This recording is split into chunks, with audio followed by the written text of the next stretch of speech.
गया हूँ आपके बीच में आपके लिए एक बहुत ही इम्पॉर्टेंट और यूज़फुल इन्फॉर्मेशन के साथ। आप में से जो भी स्टूडेंट्स बैचलर्स के लेवल पे हैं और आगे चल कर के अपना मास्टर्स करना चाहते हैं, चाहे वो एमएससी हो, चाहे वो एमटेक हो, अलग अलग डिसिप्लिन्स में, तो आपको जानकारी होगी कि नेशनल टेस्टिंग एजेंसी, जिसको हम एनटीए के नाम से भी जानते हैं, ये हर साल सीयूईटी पीजी का एग्जामिनेशन कंडक्ट करवाती है। इसमें इंडिया की लगभग सभी यूनिवर्सिटीज़ पार्टिसिपेट करती हैं और उनके पोस्ट ग्रेजुएट की जो सीट्स होती हैं वो इससे फिल होती हैं। सिर्फ यही एग्जामिनेशन नहीं है, apart from this GAT B वगैरह भी है, जिसमें बायोटेक्नोलॉजी से रिलेटेड सीट्स फिल होती हैं। सीयूईटी पीजी में बायोलॉजिकल साइंसेस के अलावा भी और भी बहुत सारे जो भी डिसिप्लिन्स हैं उनकी सीट्स, जो पीजी की सीट्स होती हैं, मास्टर्स की, एमएससी की, एमए की, एमटेक की, ये सारी की सारी सीट्स इसके थ्रू फिल होती हैं। तो आज के इस वीडियो में हम डिटेल में बात करेंगे कि आपको किस तरीके से फॉर्म भरना है, क्या क्या चीज़ें इंपॉर्टेंट हैं, क्या फ़ीस वगैरह है उससे।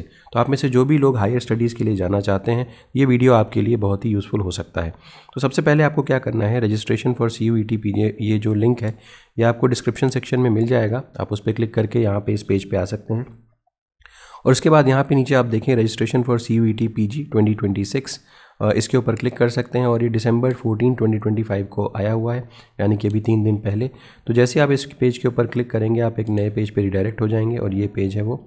यहाँ पे 3 ऑप्शंस आपको दिख रहे हैं, एक तो डाउनलोड इन्फॉर्मेशन ब्रोचर का, एक न्यू रजिस्ट्रेशन का और एक लॉगिन का।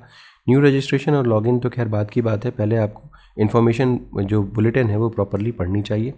जब आप इस पे डाउनलोड इन्फॉर्मेशन बुलेटिन पे क्लिक करेंगे तो आप एक नए पेज पे आ जाएंगे और यहाँ पे आपको ये सारी की सारी इन्फॉर्मेशन दिख जाएगी। तो ये नेशनल टेस्टिंग एजेंसी की जो ब्रोचर है सीयूईटी पीजी से रिलेटेड, वो यहाँ पे दिया गया है। तो अब मैं यहाँ पे हाईलाइट करता हुआ चलता हूँ जो जो इम्पोर्टेंट चीज़ें हैं जो आपको देख लेनी चाहिए।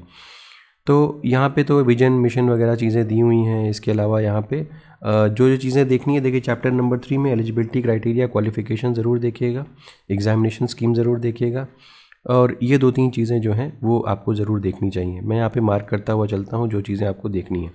तो ऑनलाइन रजिस्ट्रेशन जो है वो 14 दिसंबर से लेकर के 14 जनवरी तक चलने वाला है, इस बात को थोड़ा सा ध्यान दीजिएगा, ठीक है। मैं यहाँ पे कलर चेंज कर लेता हूँ, यस। 14 दिसंबर से लेकर के 14 जनवरी तक चलेगा। इसके अलावा लास्ट डेट जो सक्सेसफुल ट्रांजैक्शन की फ़ीस सबमिट करने की है वो भी 14 जनवरी 2026 है। करेक्शन करने के लिए एप्लीकेशन फॉर्म में 18 जनवरी से 20 जनवरी तक पोर्टल ओपन होगा, इसको देख लीजिएगा। और city of exam centres, intimation of the cities of exam centre, यानी कि आपकी एग्ज़ाम सेंटर कहाँ पड़ा है, कौन सी सिटी में, ये सब बाद में बातें बताई जाएंगी आपको। मंथ ऑफ एग्जामिनेशन जो है वो मार्च 2026 है और ड्यूरेशन ऑफ एग्जामिनेशन जो है वो 90 मिनट दिया जाएगा। अच्छा, इसके अलावा फिजिकली डिसेबल्ड कैंडिडेट्स को 20 मिनट्स ज़्यादा दिए जाएंगे।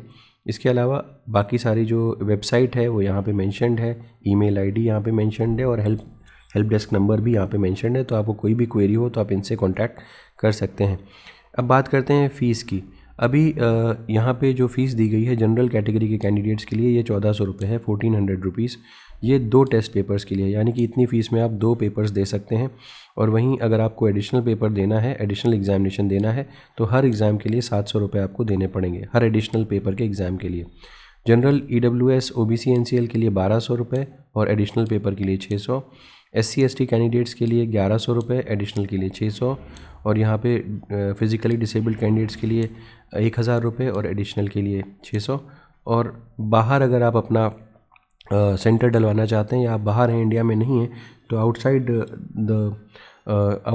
द कंट्री अगर आप सेंटर डलवाना चाहते हैं तो 7000 रुपये और एक्स्ट्रा पेपर के लिए 3500 रुपये देने पड़ेंगे। तो ये सारी की सारी इन्फॉर्मेशन हो गई रिगार्डिंग द पेमेंट, या कितनी फ़ीस आपको देनी पड़ेगी।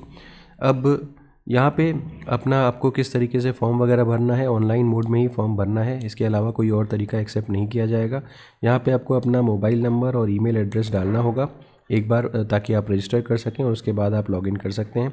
कोई भी एप्लीकेंट मैक्सिमम 4 पेपर्स को ही ऑप्ट कर सकता है और फ़ीस उसी हिसाब से कैलकुलेट की जाएगी।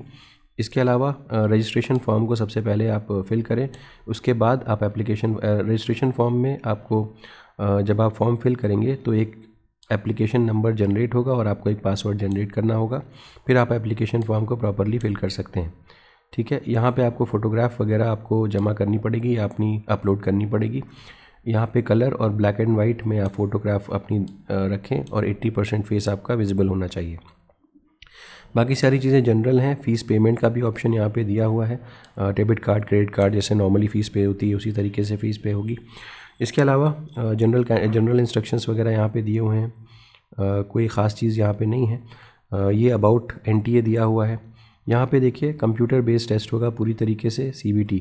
इसके अलावा मीडियम ऑफ क्वेश्चन पेपर देखें तो medium of question paper English और हिंदी बाईलिंगुअल होगा, दोनों तरीके से होगा, except for MTech and higher sciences and Acharya papers.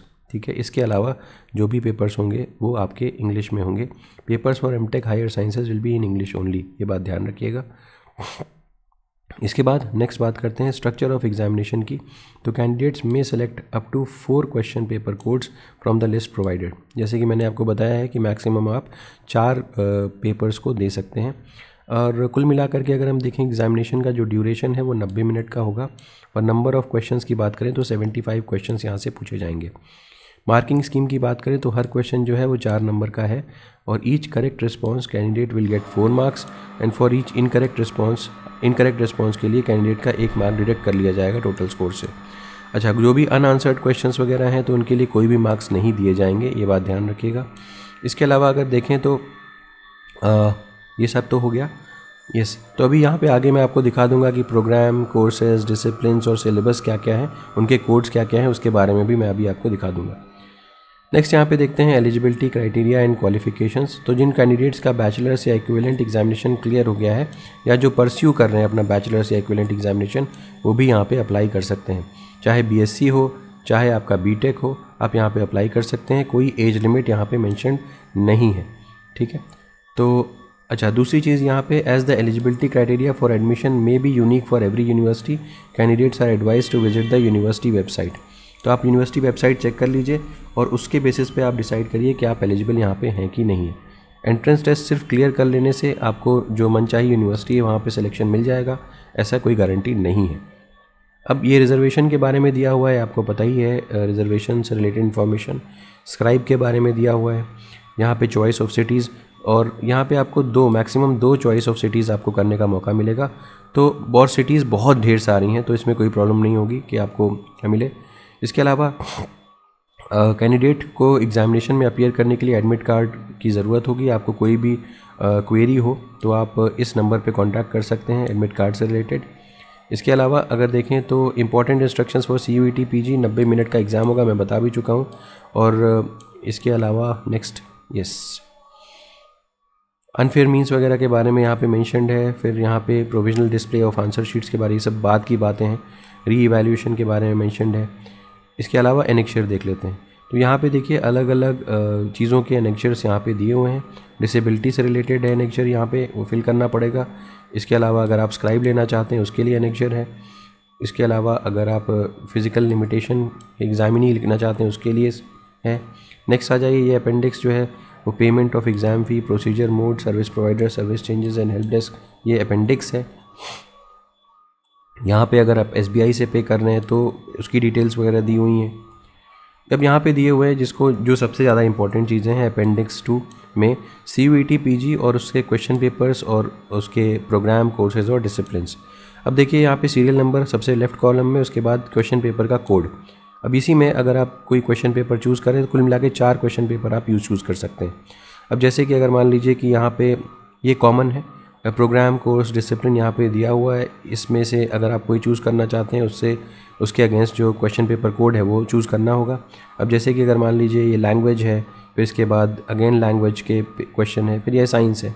अगर मान लीजिए मैं बायोकेमिस्ट्री में इंटरेस्टेड हूँ, बायो इन्फॉर्मेटिक्स में इंटरेस्टेड हूँ, बॉटनी में इंटरेस्टेड हूँ, तो ये आप देख सकते हैं अलग अलग क्वेश्चन पेपर कोड यहाँ पे मेंशन्ड है।